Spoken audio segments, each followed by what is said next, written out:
Saudações, pessoas bonitas, em Goiás, 11 horas da manhã. Eu estava refletindo sobre os BRICS em particular, né? Porque mais do que fazer o necrolégio da ordem mundial que está morrendo, dos Estados Unidos, do Ocidente, da Europa, né, desses poderes moribundos, eu penso que é importante a gente anunciar as boas novas de uma era que está surgindo, de um tempo que está emergindo, que vai ser diferente. Normalmente, para pessoas da minha idade, é difícil aceitar as mudanças. Mas aí, quis o bom Deus que eu fosse pobre. Filho de pai e mãe pobre, neto de avós pobres, sabe? Quando se é pobre, engraçado, do ponto de vista sociológico, não. John Kenneth Galbraith escreveu um livro que me marcou profundamente, ainda no tempo da faculdade, chamado A Natureza da Pobreza das Massas, em que ele diz, e eu mesmo já usei isso em vários vídeos, que as massas tendem a ser conservadoras. E já falei várias vezes sobre isso. E de fato, as massas são conservadoras. Inclusive o identitarismo, ele é uma arma eficiente dos liberais exatamente por conta disso. Quando você associa pautas de costumes com a esquerda, porque essa esquerda identitária, ela tenta muito isso, ela está muito mais preocupada com pautas específicas de gênero, de identidade sexual, cor, do que com a defesa da classe trabalhadora. Então ela tem uma função atomizante, ela desagrega a classe trabalhadora, né, em várias rubricas, em várias instâncias, divide para governar, isso vem desde o Império Romano.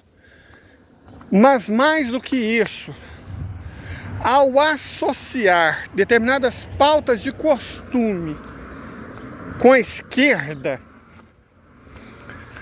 a direita afasta os trabalhadores da luta que os beneficiaria, certo? Então tudo isso também é um movimento muito bem pensado, muito bem orquestrado a partir dos Estados Unidos. Associar grupos identitários com a esquerda, sendo que de esquerda eles não têm nada. O movimento BLM, né? Black Lives Matter, o que ele tem de esquerda? Não tem nada de esquerda. Esquerda é defesa da classe trabalhadora. Eles não estão defendendo a classe trabalhadora. O movimento Me Too, o que ele tem de esquerda? Não tem nada de esquerda.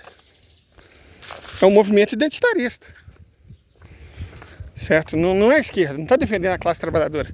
Tanto que bilionários, atrizes de Hollywood principalmente, cantoras famosas, ricas, são a essência do Me Too. Perfeito? Do BLM também. Aqui no Brasil, o ele nunca foi fundamental para garantir uma larga base de votos para a extrema-direita. Porque você associa a esquerda com essas questões de costumes, com pauta de costume, e aí você afasta os conservadores da esquerda. E é exatamente isso que a direita quer. Porque a direita sabe que ela oprime os trabalhadores. Falamos isso no vídeo passado. É o que a direita faz. Ela oprime, ela rouba os trabalhadores, a classe trabalhadora.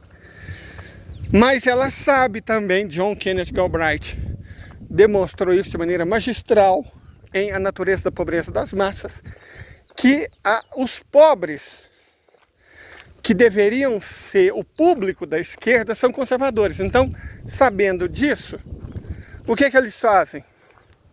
Jogam no colo da esquerda pauta de costumes. E isso garante que os trabalhadores, que os pobres... Gente, é o tanto que as ruas da minha cidade estão sujas. Olha isso aqui era para ser uma calçada. Isso aqui é onde pessoas... Sempre quando eu venho aqui de manhã cedo, eu venho cedo para minha mãe, tem um punhado de gente fazendo Cooper, correndo aqui. Agora veja. Isso aqui tá para emergir, eu não digo um tiu, não. Uma onça no meio desse matagal aqui não custa nada, né? Aí vocês pensam que eu estou exagerando. Gente, Goiânia, capital do meu querido estado, a região metropolitana de 3 milhões de habitantes, sempre tem notícia de onças entrando, e não falo dessas oncinhas, não, a sussuarana, não.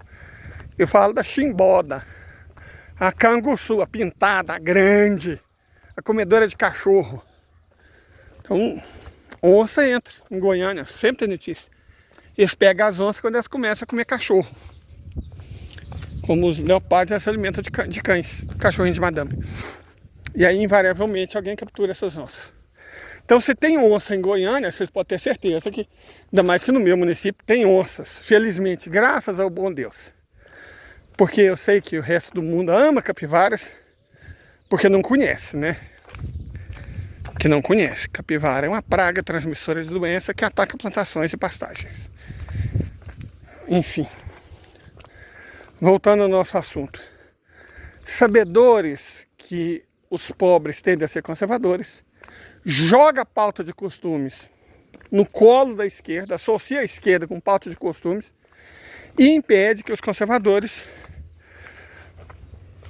pobres apoiem a esquerda. Mais do que isso, converta eles a uma visão tacanha do cristianismo, como eu disse também no vídeo passado. O neopentecostalismo nem cristianismo é. Os neopentecostais estão para os cristãos, como os sionistas estão para o judaísmo, e como os salafitas e os bahá'ís estão para os muçulmanos, para o Islã. Traduzindo, não são.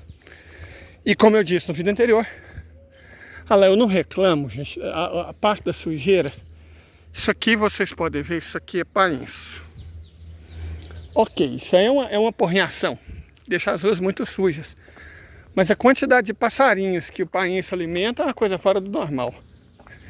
E vocês devem ter visto... Ah, meu Deus, o quintal cheio de abóboras. Vou até mostrar.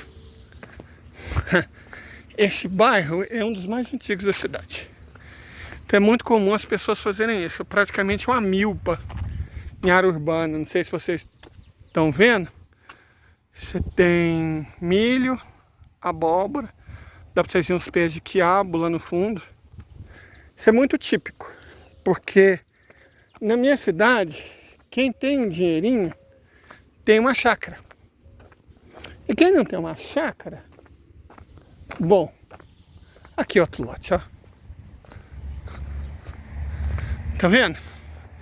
Esse aqui tem mandioca, quiabo. Nossa, lote grande. Milho, tá vendo? Milho, abóbora no meio do milho. Bastante quiabo, muita mandioca. Mamão. Quem pode, gente, quem tem um pedacinho de terra na minha região, planta. Você vê as nossas origens rurais profundas, né?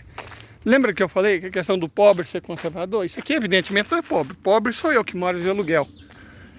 Lembrando que nós não somos monetizados. Considere nos ajudar, se você puder. Né? Estes são... Pô, eles têm casa própria e não mora nesses lotes. Então eles têm a casa própria e lotes. Mas veja, a natureza do que a gente chama de conservadorismo é isso. Ah, gente, para quem nunca viu, isso é um cajá. Isso é um cajazeiro. Quando eu era moleque mesmo, eu estudava na Escola Agrícola de Catalão, que hoje não existe mais. Eu estava saindo da Escola Agrícola já. E eu lembro de plantar essas mudas. Então, essa muda é mais jovem do que eu, pelo menos 12 anos. Vocês verem que eu sou um homem velho. Eu sou 12 anos mais velho do que a enormidade desse cajazeiro que vocês estão vendo aqui. Na verdade, todas essas plantas foram plantadas no ano que eu saí da escola agrícola. Eu vi todas elas serem plantadas. Mas voltando, é o lance do conservadorismo. Veja, aqui eu estou indo para minha quebrada, né? Para onde eu moro. Por isso que as ruas estão nessa imundície. Que a prefeitura, viu o passarinho que estava ali no meio, comendo semente de gramíneas, né? Que tem painça, tem milheto, tem sorgo. E o próprio capim produz semente que os pássaros gostam. Mas é uma imundície, uma sujeira. Porque esse aqui é um bairro periférico. Bairro de rico não tem isso aqui. Bairro de rico é limpinho. A prefeitura cuida. Agora nós estamos em ano de eleição. Provavelmente vocês vão ver daqui uns dias eu mostrando essas calçadas imundas limpas. Não porque o prefeito de fato se preocupe, mas porque, né, ele tem que fingir que está fazendo alguma coisa para esses bairros periféricos. Porque isso aqui é uma periferia, gente, vocês estão vendo, né? Aqui não precisa dizer, né, que isso aqui é uma periferia. E veja, o lance que eu estava falando, dos pobres serem conservadores, é isso que eu estou dizendo, gente. Olha lá, ó. Você tem um lotezinho, esses um pouco mais classe média, o quintal deles é tudo cimento. Não tem um centímetro quadrado de espaço aproveitável. Mas, ó, os mais pobres mesmo não desperdiçam, pelo contrário, um único centímetro de espaço. Onde dá, eles plantam ali, ó. Tem caju, tem acerola, tem jabuticaba, tem manga, tem limão. Esse é um pé de acerola. Vocês viram muitas árvores. Quem plantou foi a vizinhança, todas essas árvores. A vizinhança que planta. Certo, a vizinhança que planta. Isso aqui é noni, ali mamão. As pessoas da vizinhança plantam. Tendo espaço, eles plantam, cara. Eles cuidam do que está perto deles. É o que depende da prefeitura que não é feito. Certo, o que depende da prefeitura não é feito. Mas as pessoas cuidam da melhor maneira possível de um certo espaço comunitário. Porque é assim que os pobres são. E são esses pobres, tá vendo? São pessoas trabalhadoras. De que eu tô falando? Porque se vocês seguirem essa ferrovia mais um pouco, uns 2 quilômetros, vocês vão entrar num dos 2 distritos industriais da minha cidade. Lá fica a fábrica da Mitsubishi, da John Deere, né? Um punhado de empresa. E esses aqui são operários. Muito provavelmente. Metade da população economicamente ativa do meu município é operária, literalmente. A gente tende, quem não conhece Goiás, você pensa, Goiás é um estado agronegócio, né? Um estado rural, de fato, mas não Catalão. E não Anápolis. Essas são cidades industriais. De cada 2 pessoas nessa cidade, uma trabalha na indústria. Certo? Trabalha na indústria. E para as pessoas que trabalham na indústria, para a classe operária, a diversão é basicamente bar e igreja. Nos espaços periféricos praticamente não tem praça, não tem parques públicos, não tem piscina pública, não tem biblioteca pública, não tem praticamente nada público. Os grandes espaços verdes da minha cidade, com lindos lagos, existem. Uma hora que eu mostrar para vocês. Existem, são muito bonitos, são magníficos, mas são todos nos bairros ricos. Nenhum está na periferia. Tudo em bairro rico.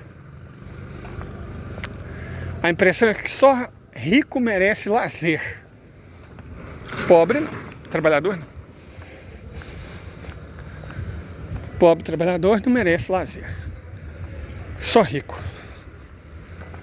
Isso fica nítido Então, nesses espaços urbanos que eu estou mostrando, esse espaço que a prefeitura deixa do jeito que vocês estão vendo, imundos, sujos, o que tem para uma pessoa fazer é ir à igreja ou ao bar. Só. E academia para os mais jovens, né? Tem academia para os mais jovens. Para as mulheres, principalmente. Determinado tipo de gay não praticante também frequenta esses ambientes. E é isso.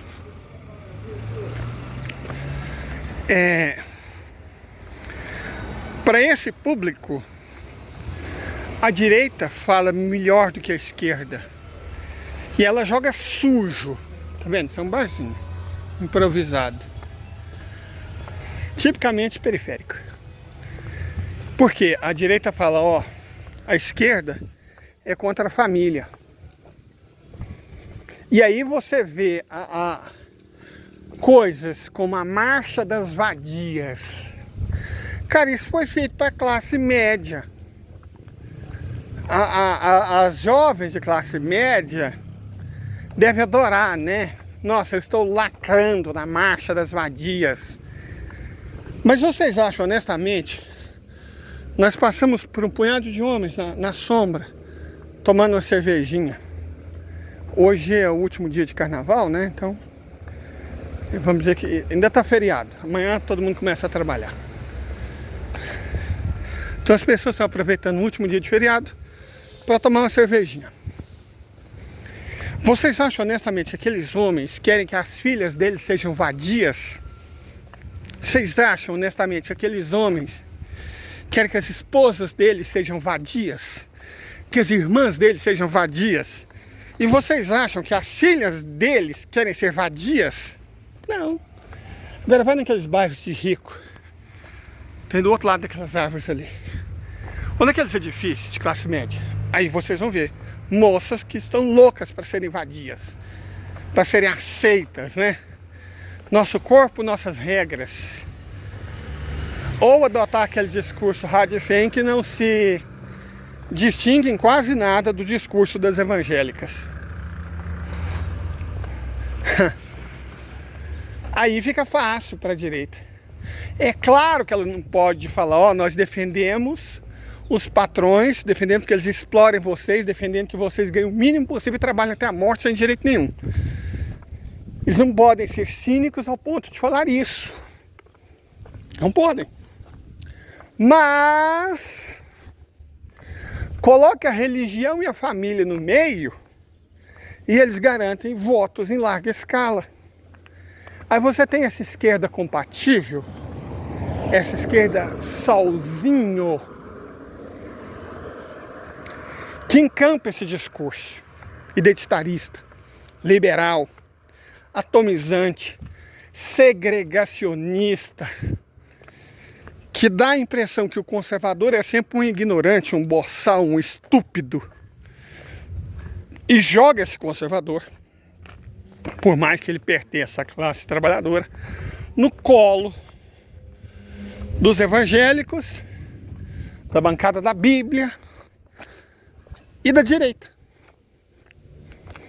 E a esquerda compatível apoiando isso. Ok? Isso é uma coisa que é necessário deixar muito claro a maneira como a direita usa pautas de costumes para jogar no colo da esquerda pautas que desagradam profundamente a maior parte dos trabalhadores, que são conservadores. Eu sei que a esquerda, mamãe, estou na faculdade, pode achar ruim, principalmente os mais jovens. Oh, não é verdade que os trabalhadores são conservadores. É verdade sim, bebê. Você pode apelar, você pode achar ruim, você pode usar uma bibliografia de alguma pessoa recém-egressa da universidade para dizer que eu estou errado. Mas usa boa ciência, a grande literatura, e você vai ver que eu estou correto. Os pobres tendem sim a serem conservadores. Isso é um fato da vida. O jovem, gostar ou não disso, não muda a situação. Na verdade, nenhum sistema político sábio permite que jovens decidam o futuro de um país. Porque quando eles fazem isso, é certo que vai dar ruim. Quem vocês acham que foram o grosso dos eleitores do Javier Milei? Os jovens. Os jovens. O golpe no Brasil, que derrubou a presidenta legitimamente eleita e colocou um golpista libanês no lugar, e depois permitiu a ascensão do bolsonarismo, prisão do presidente Lula. Quem foi a ponta de lança? Adivinha? A juventude. Movimento Passe Livre, não vai ter Copa. Mamãe, o gigante, acordou. E depois faz o que todo mundo que recém acorda faz, né? Merda, depois volta a dormir. É o jovem. O jovem, por definição, é burro. E, como eu disse, como gostam os próprios jovens de dizer, eu tenho lugar de fala. Ah, Leida, você não é jovem. Não, mas já fui. E eu lembro tanto que eu era prepotente, arrogante e burro quando eu era jovem. Então eles são muito facilmente manipulados. Junte-se esses jovens.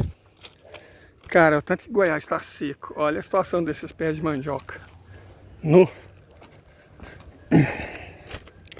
Junto com esses jovens, você tem os evangélicos, eu já falei, né? Sobre o papel da religião no avanço da direita.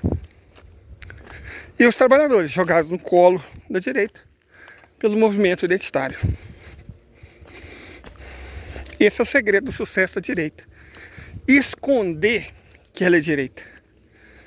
Jogar no colo da esquerda, com o apoio da própria esquerda, pautas que não tem nada a ver com a luta de classes. E nisso elas obtêm um sucesso tremendo. Leida, mas você sempre fala sobre isso. Sim. Gente, eu tenho esse canal há 15 anos. 16. Comecei a levar ele mais a sério há 1 ano e meio, mais ou menos. Pouco depois do início da guerra. Não sou monetizado. Né? Não sou monetizado.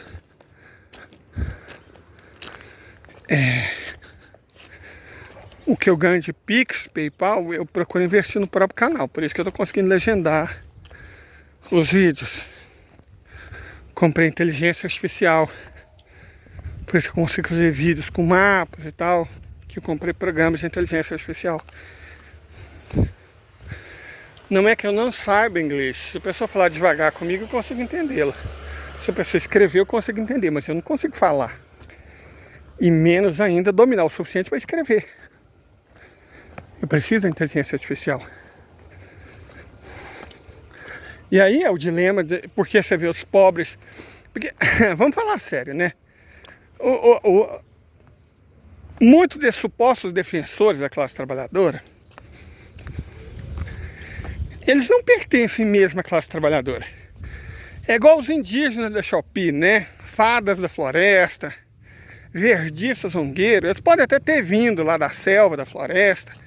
Mas na primeiríssima oportunidade, eles foram para São Paulo, para o Rio de Janeiro, morar em apartamento e trabalhar em escritório com ar-condicionado. A indígena da Shopee, que é ministra de Estado, nunca mais foi vista numa tábua defendendo indígenas, desde que virou ministra. A irmã lá, né? Aqui vê a situação de racismo, tanto que tenta lacrar com isso nas redes sociais, mas não denuncia. Então ela quer lacrar, ela não quer trabalhar. Lacrar para fazer um post na rede X, que, oh meu Deus, um preto está sendo vítima de racismo, que maldade. Isso ela quer. Isso ela quer. Mas denunciar para a polícia, entrar lá dentro da porcaria do estúdio da TV e falar, oh, para com essa desgraça, porque tá vocês estão praticando violência psicológica contra um preto. Isso ela não faz, não. Ela não faz mesmo. A irmã é aquela, não sei se vocês se lembram, que contratou uma canadense que foi com recursos públicos assistir um jogo da final da Copa do Brasil e hostilizou, ofendeu a torcida anfitriã. Lembra dela? Ela é canadense. É canadense. O currículo dela é ser preta. Mas é canadense. Dupla cidadania. Eu gosto da China, porque na China só existe dois tipos de pessoas para os chineses. Ou é chinês ou é estrangeiro. O Brasil não, o Brasil permite esse negócio de dupla cidadania. Eu sou brasileiro. Filho de brasileiros, neto de brasileiros. Bom, não sou bisneto de brasileiros. Um dos meus bisavós era do Frio e uma das minhas bisavós é Galiza. Mas os outros eram indígenas, então eu sou bem brasileiro. Agora esses caras não. A outra lá é brasileira e canadense. É fácil para ela falar mal do próprio país, porque ela é canadense. Agora, a sujeitinha ofende a torcida de um time inteiro. É claro que ela foi demitida. Mas aí, o estrago já estava feito. Lembra também do Ministério da Saúde, outro identitarista. Aí o lance dele não era ser mulher preta, era ser gay. Que organizou numa cerimônia do Ministério da Saúde um bate-cu. Foi demitido, claro, mas o estrago já estava feito. Esses caras são infiltrados. Esses caras são infiltrados. Eles não pertencem à classe trabalhadora. Eles não se identificam com a classe trabalhadora e são inimigos da classe trabalhadora. A classe trabalhadora, não é que a classe trabalhadora tem que se livrar deles e desse discurso. A classe trabalhadora tem que ver nesses caras e nesse discurso que eles são inimigos. Nossa, Leida, mas como assim inimigos? A política é a arte do consenso. Ah, tá. Arte do consenso, de fato. Mas existem limites para isso. Existem limites para isso. A gente não sai por aí abraçando com nossos inimigos, congraçando com eles. E quando tiver que fazer isso, a gente faz sabendo que eles são inimigos. Então, como se diz aqui no glorioso estado de Goiás, de onde eu estou falando, é um olho no gato e outro olho no peixe. Certo? Esses caras não podem simplesmente entrar, ocupar os nossos espaços, da nossa classe trabalhadora. Porque aí, gente, quando eu falo, eu não falo porque, o Leider tem formação universitária, estudou na Federal de Goiás, na Federal de Uberlândia, formação em geografia, em economia, blá, blá, blá, blá. Não. Tá vendo isso aqui? Isso é um calçado de uma pessoa pobre e uma calça de uma pessoa pobre. Eu não faço cosplay de pobre, como aquela ruiva famosa, né? A ruiva famosa. Ela faz cosplay de pobre. Ou a drag queen. Teoricamente, eu uso vários vídeos dela, porque uma coisa é uma coisa, outra coisa é outra coisa. Mas a segunda vez que eu fui cancelado da internet foi por causa dela. O que ela é? Ela explica bem, tanto que eu uso vários vídeos dela. Só que ela é antipetista. E quem defende o trabalhador no momento, nesse país, é o PT. Ah, mas o PT não é revolucionário. E os partidos revolucionários defendem a classe trabalhadora? Vocês acham que o Chones defende a classe trabalhadora? De verdade. O PCO defende a classe trabalhadora. Ah, tá claro, né? Eles e as duas combis que eles enchem. Eles não entendem que a classe trabalhadora é majoritariamente conservadora. Que a classe trabalhadora tem suas idiosincrasias e nem por isso é burra por isso. PT entende. PT tem falhas? Claro que tem. Ó. Claro que tem. Mas não vai ser eu que vou ficar falando das falhas do Partido dos Trabalhadores. Os inimigos do Partido dos Trabalhadores que falem sobre essas falhas. Eu não. A minha família tem gente complicada, mas não vai ser eu que vou falar mal dela. Se os outros quiserem que falem. Inclusive não na minha frente. Porque os nossos a gente defende. Os nossos não precisam da nossa própria crítica para ser criticado. Já conta com a dos inimigos. Isso deveria ser óbvio. Mas na luta política jovem, olha lá, ó, aqueles cachorros malditos foram os que mataram o gatinho logo ali na frente. Esses cachorros não são de rua. Basta ver o tanto que eles são sadios, eles têm dono. Só que dono irresponsável. Né? Tem lei na minha cidade contra isso. Porque são cachorros de raças que mordem. Pela lei eles deveriam estar presos numa coleira com focinheira. Mas a lei, ela não vale para quem tem dinheiro. A lei, ela vale para quem é pobre. E aí, lembra dos identitários? Você tem os defensores dos animais. Normalmente são ótimas pessoas. Normalmente. Mas nem sempre. O parquezinho perto da casa da minha mãe nunca mais foi lá. Lembra que eu ia muito com ela visitar o parque? Sabe por que eu não fui? Porque alguém teve a brilhante ideia de fazer meia dúzia de casa de cachorro lá. E dar ração para esses cachorros todos os dias. No início até eu apoiei, mas rapidamente nós vimos o problema. Sabe qual que é o problema? Aquilo foi tomado por cachorro e agora as pessoas não entram mais lá, porque é dos cachorros. Não é mais das pessoas, não é mais das crianças, não é mais de pessoas idosas, não é mais de quem quer fazer exercício no parque, é dos cachorros. Nossa, Leila, que maldade. Maldade é minha mãe não poder ir mais no parque. E vai brigar com essa gente. Porque se você tem dinheiro para fazer meia dúzia de casinha de cachorro e encher aquele de ração, você não é pobre. E se você não é pobre, você faz o que você quiser, né? Ainda mais nesse país. Faz o que você quiser. O pobre planta flores. Flores. Para atrair borboletas, né? O rico rouba mel. É sobre isso. A luta, jamais se esqueça, continua.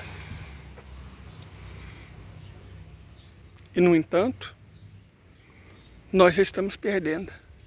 Porque tem gente supostamente do nosso lado fazendo-nos crer que ela não existe mais. Mas ela existe, camaradas. Não se esqueça disso.